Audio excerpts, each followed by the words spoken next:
So if you guys have been keeping up with me, you guys would be knowing that I have been going through the entirety of the Fairy Tail series. I was originally going to drop some videos like Loxus vs Yoruichi while I was kind of like halfway through the series, but decided to kind of see it through to the very end, and I'm very glad I did, because I think I'm going to surprise a lot of people with this video.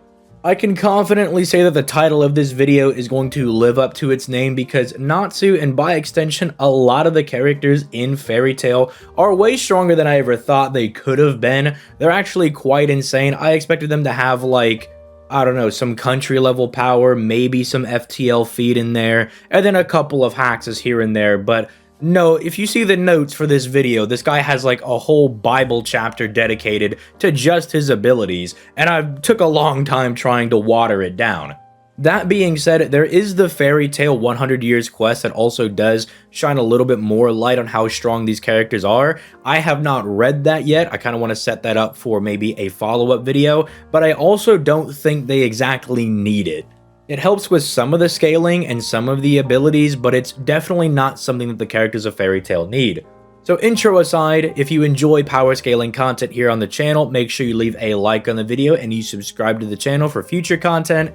Keep all those social links that are down in the description down below, and if you guys are new to the channel, basically what we're going to go ahead and do is we're going to talk about how strong Natsu is, basically going over his AP or destructive capability, how fast the guy is, and then we're going to go over all of his different abilities, so strap in. I have a feeling this is going to be a bit of a longer video.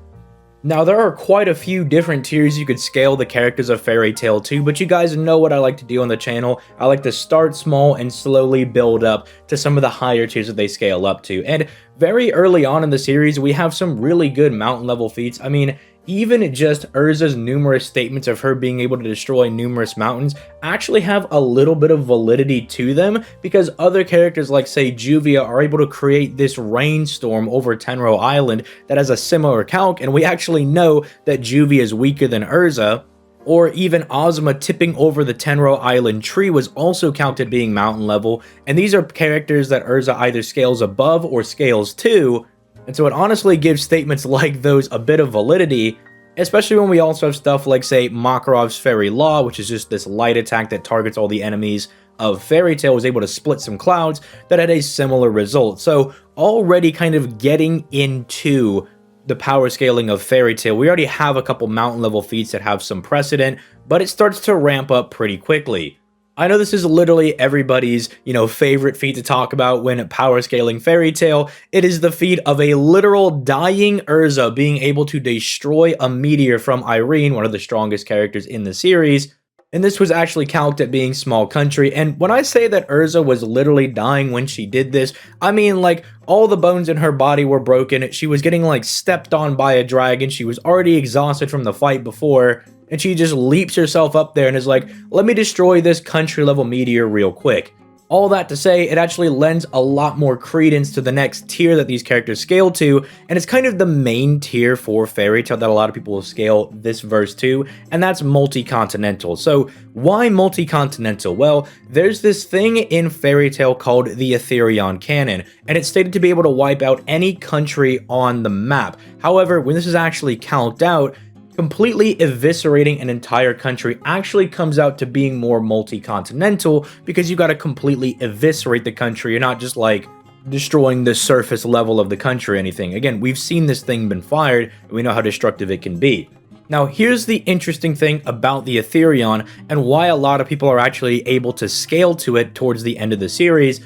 We actually know how strong the Etherion is, and I'm not talking about in a power scaling sense, I'm talking about in like an inverse sense. We know that it is worth 270 million Adea of magic power, or basically just consider that like magic power units, kind of like watts or joules or something along those lines. And why this is interesting is since we have a canonical power rating for the Etherion, Acnologia, when he destroyed Tenro Island by just doing a breath, it was stated to have created a record high ether nano reading at Tenro Island, meaning the output of this insanely casual Acnologia just doing a breath attack with the Fairy Tail Wizards. And when I say he was being extremely casual, It was noted by Gildarts, who is the strongest wizard in Fairy Tail, and Zareth, one of the strongest characters in Fairy Tail period, that Acnologia quite literally viewed them as ants and was not even using a infinitesimal amount of his power to deal with them. That's all to say that Acnologia gets way stronger towards the end of the series, even getting a new form that has like some time-based abilities that we'll kind of talk about when we get to Natsu's own abilities. But in the context for someone like Natsu, obviously Natsu has a final fight with Acnologia towards the end of the series as well. Even characters like Jalal are able to take these same similar breath attacks from Acnologia. Actually, if you look at the manga, he actually does pretty good when he's just trying to distract Acnologia. And so you can scale some people to that. But you might be saying, well, how do other characters scale to that? I mean, yeah, sure, like Jalal did really good in the manga, and Natsu fights Acnologia at the very end of the series. Sure, maybe he scales there, but what about all these other people? Well, an even funnier thing is that Brandish, one of the main antagonists for the final arc, if you want to call her an antagonist, is said to have power never sensed before by Gray. Funny enough, Gray was actually there when Acnologia did that attack that had the record-breaking Ether Nano reading, and this is actually backed up by the fact that Natsu had a form going into the final arc that he was reserving to take out Zareth, and we would later learn that it was capable of two-shotting Zareth, but he was so shook by Brandish that he was considering using this Igneel power mode. Also keep in mind that Igneel himself is also as strong as Acnologia. In fact, in the Tartarus arc, when Igneel fought Acnologia, their first battle, Acnologia lost to Igneel and then only won their little second bout when I guess maybe he was trying a little bit harder. Not really sure. It's not really explained. It's like Igneel won the first fight and then Acnologia beat him up. I don't really know. But Bran just makes things a lot easier because you have people like Demaria, who's seen as kind of like a rival to Brandish in the Spriggan 12, and Natsu just absolutely decimates her with the END form, and that's not even considered to be his strongest form. So suffice to say, basically anyone that's on a casual Acnologia tier pre-7-year time skip or the level of Brandish should be here at bare minimum, if not far higher, because again, you have someone like END Natsu, again, not his strongest form, being able to one-shot somebody like Demaria, who's a rival to Brandish, who is also kind of at bare minimum at this tier. You got a lot of like one-shotting and tier separation going here, bare minimum at this multi-continental tier, which if I ever talk about the 100 Years quest, they do actually get a little bit crazier. But a final interesting note for the Etherion bit, there's a character in the Spriggan 12 whose name is Wall, who literally just has the Etherion cannon. It's just something he can use. In fact, the anime elaborates on this and they're like, no. In the manga, maybe you didn't believe he had it. Maybe you just thought it was like a Tony Stark laser beam. No. Here's like all the magic circles in the atmosphere getting ready to fire the Etherion cannon, just to back up that no, this guy literally does have the Etherion on him. And he viewed a sick and dying Loxus to be enough of a threat to try to use this on him.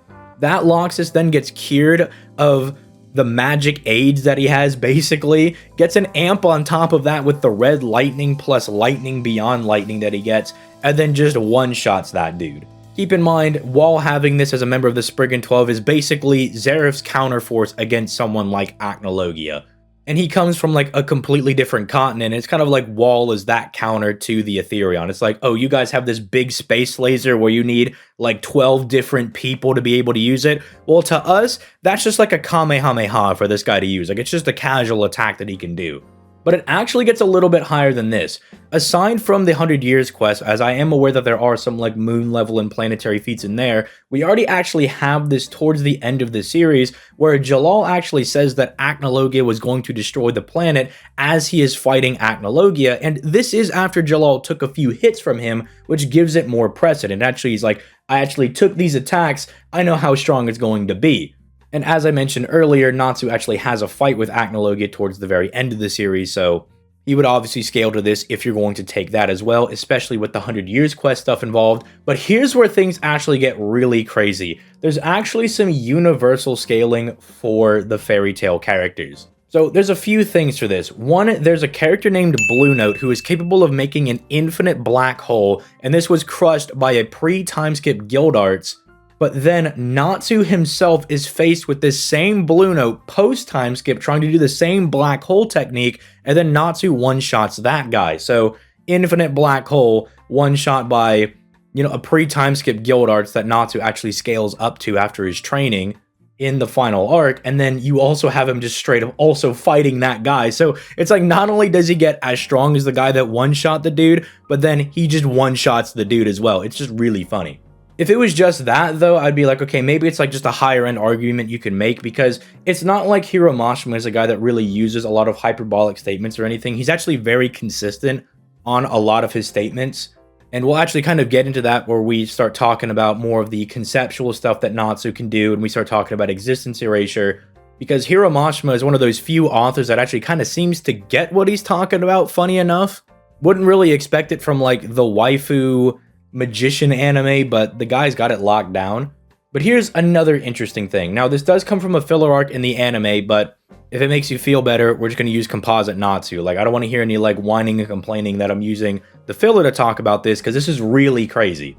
Plus, it also kind of discredits that all the filler is considered to be canon anyway by Hiro Mashima, so even if you didn't like it, tough titties. So we have the Celestial Spirit King, who is going to destroy the entire universe while dreaming. And even if you don't think the fairy tale members scale to him in any capacity, Acnologia is considered to be stronger than Mardgear, or, well, just is straight up stronger than Mardgear, who is more relative to an awake, actual, like, fighting Celestial Spirit King. But here's the kicker. Even if you wanted to argue that the Celestial Spirit King was being held back by Lucy's magic, because when he fought Mardgear, he was summoned by Lucy, so maybe you think he's nerfed in some capacity, even though Mardgear said his only weakness is time, not his own power. Mardgear specifically noted that there was nothing wrong with his power, it was just that he was restricted by a time limit.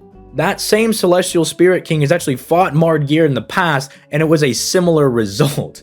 Even crazier is that during that Celestial Spirit arc where they all get eclipsed, Natsu was able to merge the 12 universes of the different Celestial Spirits back together on some Yubel energy from Yu-Gi-Oh! GX. So yeah, take that for what you will of them being universal. There actually is a precedent there. But again, this would only really scale to people that are like Acnologia tier, if not higher, unless you're going to go with the Blue Note thing and you think it's a little bit more accessible, but there is a precedent to it. And funny enough, the Blue Note thing gets more precedent if the Celestial Spirit King and all these other guys are that powerful, and Blue Note is using these more spatial magics with black holes and gravity and stuff. It would give that more of a precedent for it being that powerful because it's related to that family of magic. So yeah, pretty interesting. I bet nobody was going into this video being like, they're gonna be like planetary at most. It's like, no, there's actually a very strong universal argument for these characters. But next, let's go ahead and start moving on to Speed. Now, Speed is always my favorite because it's always super easy. I mean, we spent like, what, 12 minutes talking about how strong these guys are. We had to talk about like lore and why people scale to each other in feats and blah, blah, blah, blah, blah, blah, blah. Speed is just usually way easier because it's like, this guy did a thing, here's a calc. This guy did this thing, here's a calc. This guy dodged light. Here you go, there's the feat, right? It's usually really, really easy. And in Fairy Tail, it's no different.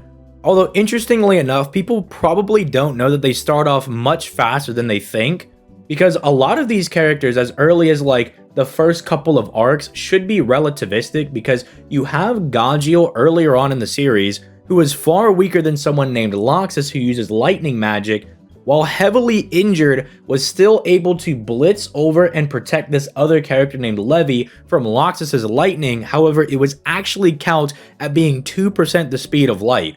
Again, this is a very injured Gaggiel because just like a couple panels before that, Loxus was pummeling him because, you know, Gaggiel did a whole like battle against Fairy Tail, blah, blah, blah. Other stuff that you'll find out if you actually go watch the series. But it's really interesting because Gaggiel is one of those characters who's pretty strong, but he scales to a lot of people, right? This would scale to people like Natsu, who's capable of fighting Gaggiel, fighting alongside Gaggiel, people like Gray, who is like Natsu's rival, Urza, all these different people. And so they start off pretty fast. There's also another relativistic feat if you want to consider this. It's also in regards to the Urza Meteor feat, where when she kind of like throws herself up there to go kind of combat that country level meteor, she's actually flying at 31% the speed of light. So if that also matters to you for any reason, like, oh, even like a dying Urza with all the bones in her body broken can still fly around at 31% the speed of light, go for it, but trust me, there's better feats. Funny enough, it's not even coming from someone like Sting, who should give these guys like FTL level reactions, or should at least put them at light speed, because Sting just literally uses the light element. He is the light dragon slayer, or the white dragon slayer, or the holy dragon slayer. It's got like 3 different effects that kind of merge into it, but bottom line, he uses light, and someone like Natsu just directly fights him during the Grand Magic Games. But even that's not what we're kind of talking about. That's usually what people like to mention when they're talking about Fairy Tail speed. It's like Sting, who's kind of like a more like mid-high tier character, or like a high mid-tier character. After his fight with the card, you could probably consider him a bit higher. But that's not what we're getting at. These guys, again, and I'm going to reference the Celestial Spirit arc. So again, if you're going to be like, I don't like the anime-only arc, it's like, well, too bad. For one, I was going to use it anyway because it's a part of the series. It's canon to the anime, and if I have to, I'll just say I'm using Composite Natsu, but doesn't matter because Hiro Mashima helps write all of the fillers anyway, and he's already said that they're all canon. So you gotta suck it up. Anyway, in that arc, towards the very end where they're fighting the giant snake lady, we actually see all of the celestial spirits fly up to their constellations in like 2.5 seconds. And if you guys don't know why that's insanely impressive, then you just might not know how far away a lot of these constellations are from our planet. It is like at bare minimum going to be like MFTL+++, because these stars aren't even in our solar system, right? It's like more insane than like Super Saiyan 2 Gohan's Kamehameha, right? That like flies out from Earth like across the solar system or whatever in like 5 seconds. These dudes are flying to star systems that are like far outside the solar system in, again, like 2 seconds.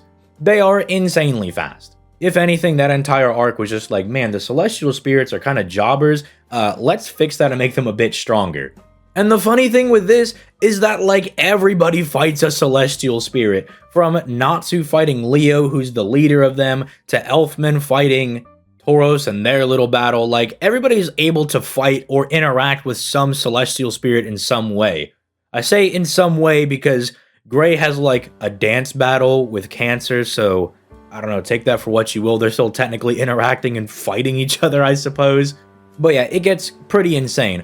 But that's not even the half of it. Did you guys know that Fairy Tail actually breaks the speed formula? Yeah, because at the very end of the series, we get a bunch of like time travel stuff coming in here, and basically their big plan to like defeat Acnologia, the undefeatable like black dragon of the apocalypse, is to trap him in this pocket where there is no time. And the reason this is very insane is because that fundamentally breaks the speed formula. If you guys don't know what the speed formula is, maybe you didn't pass your high school physics class, it's just speed equals distance divided by time. But when you remove the time from the equation, it completely destroys that formula and how we understand speed as a concept. But if that was a little bit like too big brain for some people, basically, if you have any quantifiable amount of speed in any capacity, these guys in Fairy Tail are a lot faster than that. It's not even close. It's beyond compare. If you have a guy that's a million, billion, trillion, quadrillion times the speed of light, they would still be moving in slow motion to these people like Natsu or Acnologia, or pretty much anybody that was there in that gap of time, or pretty much anyone in the series. Because not only was Acnologia there, but Natsu was there. Maybe you say Natsu's a top tier character, but like Sting, Rogue, Wendy, Gaju, like all these other people are also there fighting in base while injured. And it's like, dude, we just have the entire verse having this beyond speed tier speed. Which again, if you want to kind of use this to argue for the AP, gives a little bit more precedent for the end of series like universal levels of power that we're going with, if you want to argue more of the high end for Fairy Tail. Because they do have this insane speed, and this is not a like actual definitive rule, but generally you can tell like if the authors kind of know what they're doing based on like how the speed and the strength generally scale in the series. Like if you have like a character that's like time traveling, but they're like building level, something's generally pretty off. Or like the inverse, if you have like a multiversal being, but they're like only fast enough to go the speed of sound, generally you can tell that something's kind of off. Again, not like a set rule in power scaling, but it is really weird when you see like, I can destroy the planet, but dude, I can only move it, like I can barely crack the sound barrier. You're like, something's definitely really suspicious right now. Like something's definitely really weird. So again, in a more unofficial power scaling sense, it does lend credence to the actual like higher end AP as well. But let's go ahead and close off this video by talking about the Bible chapter of abilities that Natsu has going for him. And yeah, Natsu's got a whole host of different abilities. I tried to group them up as best as I can so we're not like kind of overlapping too much, but there's just a lot to go over. So let's start off with the fundamentals. He is a fire dragon slayer. What does this mean? Well, it means that Natsu's magic is specifically designed to kill dragons, meaning if he's fighting anyone that has, say, like a dragon trait or they have draconic biology, something along those lines, he gets special damage against them. Like his attacks just fundamentally do more damage than they actually should to that person. It's kind of like a special damage mod if you've ever played like Fate Grand Order or something. Interestingly enough, the attacks that he does to dragons that are hit by his dragon slaying magic are actually unable to heal from the wounds of said dragon slayer. And this magic also enhances his physiology, with the only cost being motion sickness on vehicles, but that's also kind of noted as just being the mark of a true dragon slayer. To kind of note how insanely hot these flames can get though, he was able to melt Invel's ice, and Invel noted that Natsu is the only person that could have melted his ice, and the reason this is impressive is that Invel is on the Spriggan 12 with someone named Wall that I mentioned earlier, and that guy is able to generate heat at about 200 million degrees Celsius with his magic confinement fusion, which is actually a scientific concept capable of reaching heats of this level. And for people that don't know how hot that is, the sun's core is 15 million degrees Celsius. Natsu's flames should be in the ballpark of 200 million degrees Celsius, which actually gets so hot to the point that it's actually kind of considered a hack's ability. Very similar to like if something is so cold, it's also considered to be a hack. So that's notable. Speaking of kind of his natural durability from his body is very durable, even being able to resist stuff like Cobra's poison, which literally rots and eats away at the person's body, and then also infects them with viruses. So like, not only was he just rotting away from gangrene, but he was also dying from Ebola, and he was just kind of chilling. Well, I don't want to say he was chilling, it was definitely taking a toll on him, but he lasted way longer than he should have. His magic also has a tendency of being able to burn away other types of magic, like when Sting used his holy magic to neutralize Natsu, literally kind of stunning him in place, he kind of just heated his body up and burned that stigmata away, which, as a little bit of a side note for all my Bleach watchers, why did someone like Yamamoto not get this ability in his Bankai? Just feels really weird. Why does Natsu get this in Fairy Tail, but Yamamoto doesn't? More notably, though, on something that Natsu's actually been able to burn away was Zero's Fairy Heart, which was stated numerous times to be the concept of time. Meaning that, yes, even conceptual abilities are not safe from being burned away by this goofy pink-haired guy. Since we're also talking about the conceptual stuff that he's able to do, let's also talk about that time that he resisted having his existence erased, as he kind of just sat in this technique called Genesis Zero, twice by the way, which has stated to erase the target's existence, that being their mind, body, and soul, and then just burned his way out of that as well.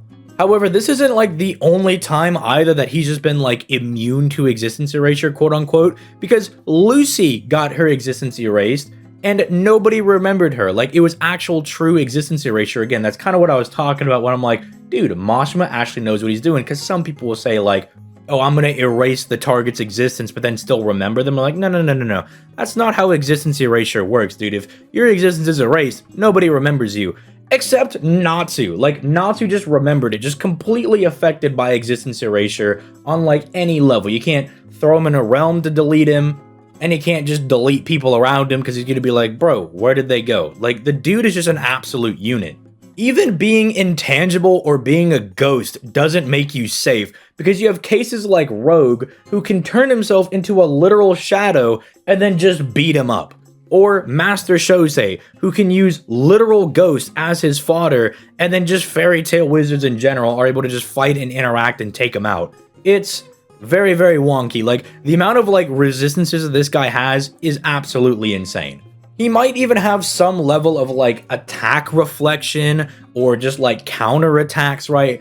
Because in his fight against Gagio really early on, Gagio roars at him with like the Iron Dragon's roar, and then Natsu just does like a force push back at him. I don't remember him ever doing that ever again in the series, by the way. But I don't know, I guess Ichigo throws a Getsuga Tensho at him and he just like force pushes it or something. That's kind of funny to me if I imagine that. Or like Naruto throws a Rasengan and he's just like, no, just pushes it away. It's kind of a very funny idea. But let's talk about some of his levels of adaptation and kind of how he can kind of keep himself going in a fight. So he can actually consume fire to refill his stamina and actually refill his magic power. And funny enough, it's pretty much any type of fire, right? Because there was this guy called Zancro who used Divine Flame that Natsu actually couldn't consume, right? Because it was of a different caliber of flame. However, Natsu, kind of being the Goku fighting genius that he is, was like, you know what, if I just empty my body out and it's like an empty vessel, I'll be forced to take the flames in and then adapt to being able to use them. It was a bit of a risky gamble because it also could have killed him. But just as, you know, I guess we'll just keep using Goku, just as Goku's not going to die using blue Kaioken times 10, Natsu's not just going to randomly die eating black flames, you know? The show must go on, so to speak, so he found a way to actually overcome the limitations of being able to eat various types of fire. Speaking of what he's been able to overcome, so now he can not only just eat fire, but he can also eat lightning, which was something that actually made him like deathly ill every time he tried to do. And then he's also able to eat Ether Nano, which is raw magic and is the combination of numerous different types of magic. So there's actually no telling to what the limit of what Natsu can consume to gain new power-ups and refill his stamina and his magic power. I wouldn't be surprised if one day like Juvia throws a ball of water at him, he eats it, and then he has like liquid flames or something. The dude is just an absolute unit when it comes to adapting as well. Although, something notable to kind of throw in here when we're kind of talking about him being able to regenerate things, is that Natsu doesn't need to do this definitively to regain any lost magic or stamina, as mages just in general in Fairy Tail just passively absorb the Ether Nano in the air to regenerate their own lost magic or stamina that they use in a fight. Although that obviously takes a bit longer, as if Natsu just eats some fire, he like instantaneously is back to 100% magic power and stamina. If we're also talking about some of his resistances, we could also talk about his rival Gray. This is like an interesting thought that I did have. Gray uses ice devil slaying magic, and Natsu has become well adapted to cold temperatures just because Gray is his rival. Because Gray now has Silver's demon slaying magic, and he was considered absolute zero silver, if you wanted to make the argument that Natsu is also capable of adapting to absolute zero temperatures, by all means go ahead and you just run with that one. Although just note that I think that's more of just like a conjecture argument you can make just based on the name, so I don't think there's a lot of validity to it, but if you want to go ahead and make the argument, by all means. Little nugget here as well is that he's also immune to insta-kill stuff because of the Igneel scarf. Like Zeref, again, one of the strongest characters in the series, tried to like insta-kill him, and all it did was turn his white scarf into a black scarf, so yeah, very OP scarf made out of Igneel scales. Really OP. He's also got some really insane senses because of his dragon physiology, so he's got like heightened senses almost to a ridiculous degree, being able to find out where his opponents are who are invisible, sense their true intentions, determine if there's like a spell in an object, or sense people from like 30 miles away just by sniffing around in the air. The senses these guys have are like really insane. I mean, even being able to discern someone's true identity by their smell is ridiculously insane. His battle sense is also pretty good, as he's shown numerous times to actually be able to sense the true strength of his opponents. And kind of speaking of fighting ability, he has a couple of really good fighting like feats, I guess you would say, like the Goku-esque like raw martial arts or whatever. One of them is like he's fighting Sting and Rogue, and he's like, oh, you guys move your foot like 10 degrees counterclockwise whenever you make this move, blah, blah, blah, blah. Like he's able to read his opponents really, really well. But I think more impressively than that is that he was able to predict Jalal's movements in the Tower of Heaven arc, who was already faster than him and was getting much faster, but he was still able to predict where he was going to end up. The really only barrier to actually being able to beat Jalal at that point was, well, Jalal was actually just too fast to be hit. Again, a lot of Goku comparisons, but yeah, it's very similar to like Goku versus Hit or something along those lines. Speaking of other ways that he's used to like adapt to things in the middle of a fight, I already kind of mentioned the Zancro thing with the God Flames, but he's also learned how to access Dragon Force on his own, like the Gen 3 Dragon Slayers that actually just used to be their own thing, and it was what made them kind of unique. But upon seeing that, people like Natsu, Wendy, and Gajeel tried to find a way to actually access Dragon Force on their own, and they were all able to do it in some capacity. He was able to learn how to master lightning. Again, this was something that he tried to do like very early on in the series, and it nearly killed him. And then it kind of just became an extra form for him. There's also, okay, a little bit of a weird thing you could mention. It's very similar to like other shonen protagonists, like say Ichigo or Naruto or just anybody that has like an inner demon living in them, right? Natsu also has Igneal in his body, which is a bit nicer, I guess, than like Zangetsu or Kurama, because half the time those guys want to kill their host. Igneal is Natsu's dad, so he's just chilling.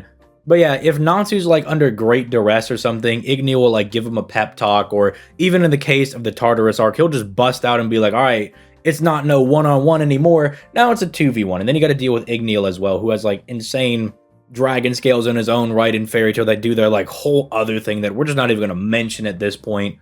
But if he ever needs to do like a 2v1, then I guess he's got that as well. Also, Igneal being in Natsu's body just makes antibodies to prevent Natsu from like transmuting into a dragon. So he's also got some level of like biological protection just by Igneal creating antibodies in him.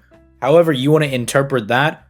Although, to kind of go back to that last point, I always say it's going to be a 2-on-1 because Natsu's got like built-in Conqueror's Haki from One Piece, because he has this like fear hacks he's able to do where Natsu like often strikes fear into his opponents when he's pissed off, and he like makes them believe that he is a true dragon or that he is Igneal, and then they flee and refuse to fight him. And it's not just the goons, it's even like the lieutenant-esque characters of whatever arc, because Hughes in the Edelus arc was also like, nah dude, screw this, I'm not fighting this guy.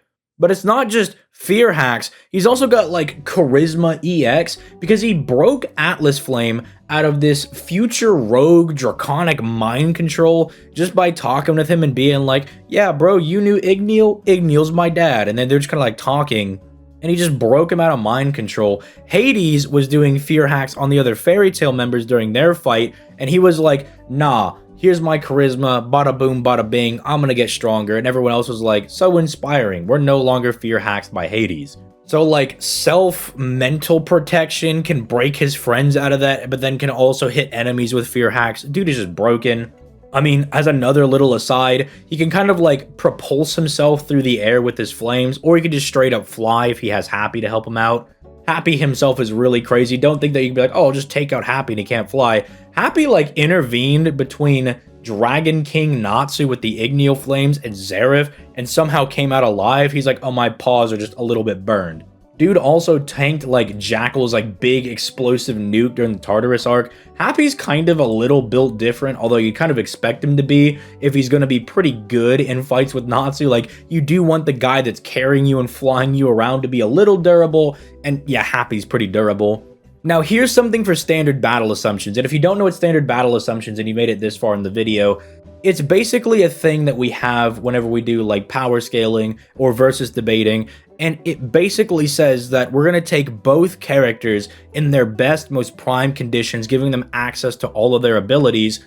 So we don't have a condition like, say, Naruto versus Ichigo, where it's like, well, can Naruto even see Ichigo? He doesn't have Ryatsu or something. It's like, to avoid just like random stuff like that, we give everybody like all their different abilities, right? Or you can't say like, oh, Goku doesn't have chakra, so we can't do like X, Y, or Z to Naruto, or Ichigo doesn't have Haki, so he can't do whatever in One Piece. I haven't seen One Piece, but, you know, he can't do whatever because he doesn't have Haki. It basically tries to allow both characters to fight with all of their abilities that they have, even if some of those abilities might contradict one another. And the contradiction comes from, like, if two characters need a specific battlefield. Like, let's say we have Water Guy and Fire Guy, and they both need to fight on an ocean, or the other needs to fight in like a burning forest to be at their strongest. Well, we would say that the battlefield is both an ocean and like a volcano, bam, at the same time. Sounds a little contradictory, but we just want both of them to be able to fight at their true power because, you know, we want to actually know who wins, right? It's to let both characters look their best.